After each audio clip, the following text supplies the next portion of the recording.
Assalamualaikum warahmatullahi wabarakatuh. Izin memperkenalkan diri, Taruna Utama Poltekip Angkatan 54, nama Vivian Disha Fitri, STB 3932, Program Studi Manajemen Pemasyarakatan B.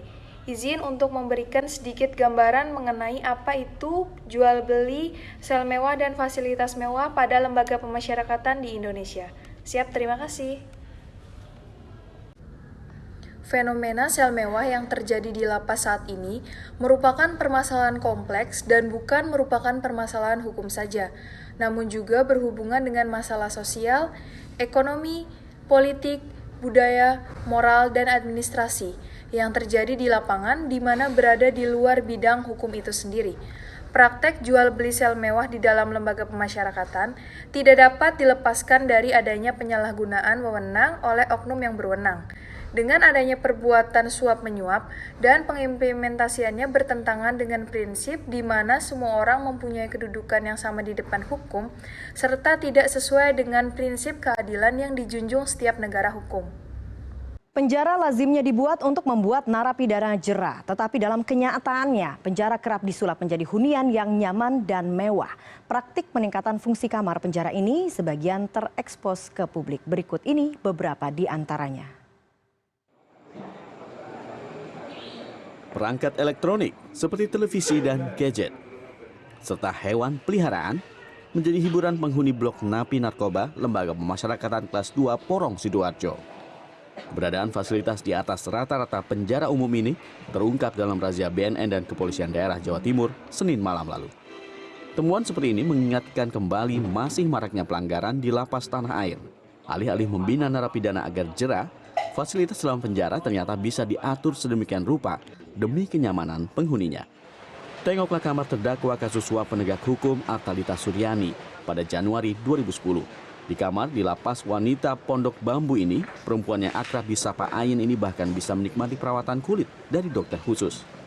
Sementara terpidana seumur hidup kasus narkoba Lima Rita bahkan bisa nyaman bersantai karena kamarnya dilengkapi fasilitas karaoke. Kondisi ini jauh berlawanan dibanding fasilitas di 5 blok di lapas yang sama, yang padat diisi sedikitnya 1.172 napi. Petugas BNN dan polisi juga menemukan fasilitas mewah di lapas kelas 2B Lubuk Pakam, Sumatera Utara. Dalam razia 24 Maret lalu, fasilitas yang ditemukan diantaranya karaoke televisi atau KTV, salon, dan ruang khusus yang dilengkapi CCTV, serta kamar mandi khusus. Ditemukan pula laptop yang diduga digunakan seorang napi, Togi alias Tony, untuk mengendalikan bisnis narkoba dari dalam penjara. Pasca kejadian ini, Kementerian Hukum dan HAM wilayah Sumatera Utara mencopot Kepala Lapas Kelas 2B Lubuk Pakam, Setia Budi Irianto, dan Kepala Satuan Pengamanan Lembaga Pemasyarakatan, Ikhwan. Alan Maulana, CNN Indonesia. James Bond. Ya, ini James Bond. Bolehkah sebuah ruang tahanan di lembaga pemasyarakatan menggunakan fasilitas dan sel mewah?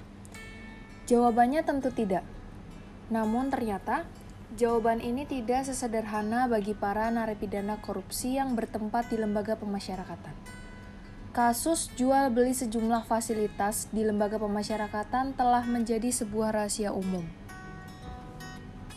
di mana ada ketidakberesan proses pembinaan hukum bagi narapidana, khususnya yang memiliki harta berlimpah dan sudah seharusnya hukum berbenah.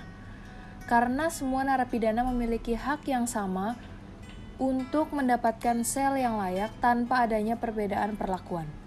Hasil inspeksi mendadak dari Kementerian Hukum dan Hak Asasi Manusia menemukan bahwa banyak sekali pelanggaran-pelanggaran yang dilakukan di lapas.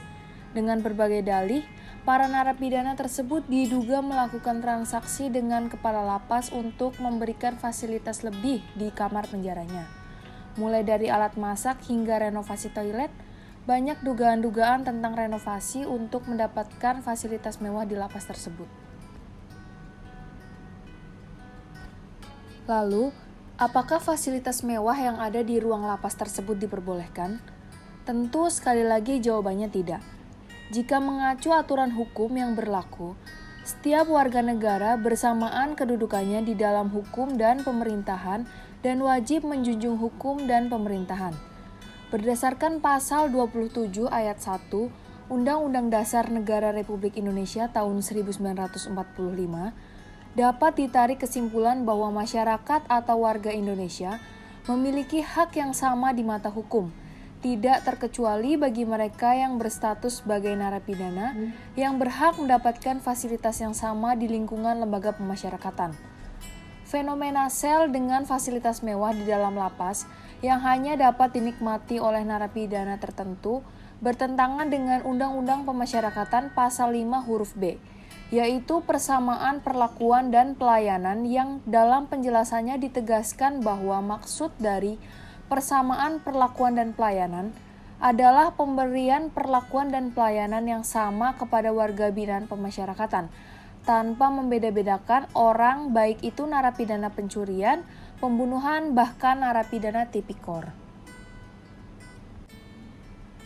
Dalam pasal 14 ayat 1 Undang-Undang Pemasyarakatan, terdapat berbagai macam hak asasi manusia yang wajib didapatkan oleh para narapidana.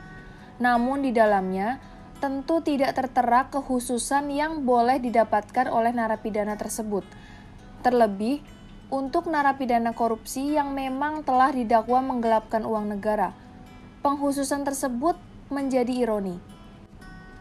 Di mata hukum, narapidana korupsi dan pelanggaran hukum lain seharusnya diperlakukan sama. Berdasarkan Peraturan Menteri Hukum dan Hak Asasi Manusia Nomor 6 Tahun 2013, pada pasal 4 huruf I menyatakan bahwa setiap narapidana dilarang melengkapi kamar hunian dengan alat pendingin, kipas angin, televisi, dan atau alat elektronik lainnya. Lalu, pada pasal 4 huruf J menyatakan bahwa setiap narapidana dilarang memiliki, membawa, dan atau menggunakan alat elektronik seperti laptop atau komputer, kamera, alat perekam, telepon genggam, dan sejenisnya. Selain dari mata hukum, secara sosial juga pemisahan narapidana korupsi dengan narapidana yang lain ini memberikan gambaran kesenjangan yang jelas. Sampai saat ini, lapas bagi narapidana korupsi memang dikhususkan. Namun bukan berarti narapidana korupsi ini berhak mendapatkan perlakuan yang khusus pula. Adanya fasilitas mewah yang mengakibatkan kesenjangan ini menjadi bukti bahwa pemisahan antara narapidana koruptor dan yang lain seharusnya tidak terjadi. Untuk mengurangi kesenjangan tersebut, narapidana koruptor sudah seharusnya disatukan dalam satu sel yang sama dengan kejahatan yang lain. Baik itu dengan maling ayam ataupun pembunuhan, koruptor seharusnya tidak dipisahkan. Pada akhirnya, fungsi lapas memang seharusnya memasyarakatkan kembali orang-orang yang pernah melakukan tindakan kriminal, bukan memberikannya kesengsaraan ataupun kemewahan. Berpayungkan hak asasi manusia, namun hanya pada segelintir orang saja, bukanlah esensi dari hak asasi manusia, melainkan pengkhususan yang mencoreng hak asasi manusia itu sendiri. Lalu, salah satu faktor yang memicu terjadinya jual beli fasilitas di lapas adalah kelebihan kapasitas daya tampung lapas yang ada di Indonesia. Hal ini memicu terjadinya para narapidana bisa membeli fasilitas-fasilitas mewah di lapas. Maka, hal ini bertolak belakang dari tujuan hukum yang dicita-citakan. Pada dasarnya, suatu perilaku yang mendapatkan penguatan akan cenderung dapat terulang, sedangkan perilaku yang mendapatkan hukuman cenderung untuk tidak akan terulang lagi. Oleh karena itu, lapas sebagai bentuk nyata hukuman yang diberikan negara agar perilaku yang dilakukan tidak terulang lagi. Fasilitas-fasilitas mewah yang dengan mudah diperjualbelikan ini tidak sesuai dengan tujuan yang senyatanya untuk memberikan hukuman.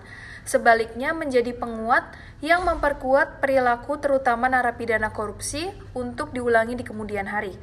Harapannya, kinerja lapas dan evaluasinya dapat lebih baik lagi untuk memastikan keadilan bagi seluruh narapidana. Adil bukan berarti harus sama-sama sengsara, tetapi adil berarti harus dapat ramah dan tegas pada semua. Mari kita wujudkan Indonesia bebas dari korupsi.